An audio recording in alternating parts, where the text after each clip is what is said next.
Assalamualaikum warahmatullahi wabarakatuh.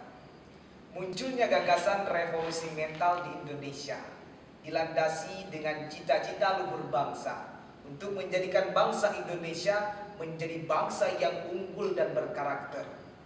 Presiden Soekarno berkata, revolusi mental merupakan gerakan untuk menggembleng masyarakat Indonesia menjadi bangsa yang baru, yang berhati putih, berkemauan baja, bersemangat elang Raja Wali, dan berjiwa api yang menyala-nyala.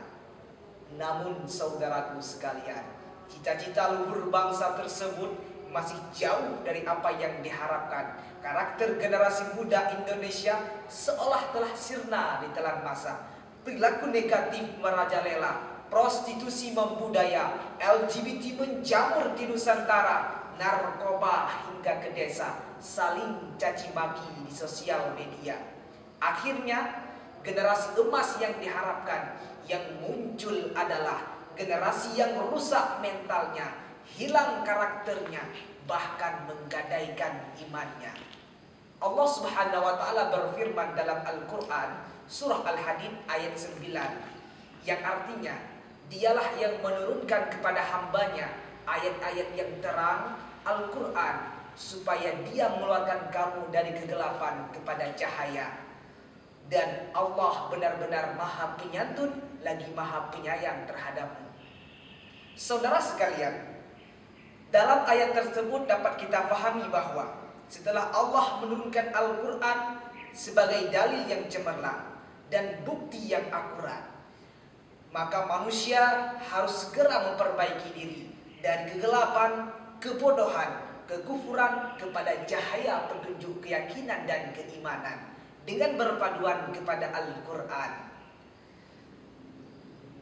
Sejarah telah mencatat pemuda yang cinta Al-Quran dan cinta tanah air dalam mempersatukan langkah, padukan arah dan tujuan untuk mempersatukan visi dan misi kemerdekaan Indonesia dalam melawan para penjajah dalam memerdekakan Indonesia melalui pemikiran mereka yang revolusioner. Inilah fungsi pemuda sebagai agent of change. Pemuda adalah aset yang berharga bagi suatu negara. Karena kemajuan dan kemunduran bangsa ada pada tangan pemuda. Maka tinggalkan dekadensi moral, mewujudkan generasi Qurani, budayakan Al-Quran dalam jiwa pemuda. Namun, bagaimanakah kondisi pemuda bangsa saat ini? Tentu masih jauh dari apa yang diharapkan. Karakter generasi muda Indonesia seolah telah sirna ditelan masa. Banyak kejadian yang menunjukkan hancurnya moral dan tindakan karakter generasi muda Indonesia, mulai dari tawuran, pembunuhan, pemerkosaan, dan tindakan kekerasan lainnya. Sudah cukup kerusakan moral dan hancurnya mental pemuda yang dipertontonkan oleh generasi kita. Saatnya mengubah paradigma berpikir, saatnya mengubah nasib bangsa. Kalau bukan kita, siapa lagi? Kalau bukan sekarang, kapan lagi? Maka tingkatkan dekadensi moral kita, mewujudkan pemuda yang cinta Al-Quran. Maka harus kita berusaha mengubah siksaan menjadi nikmat.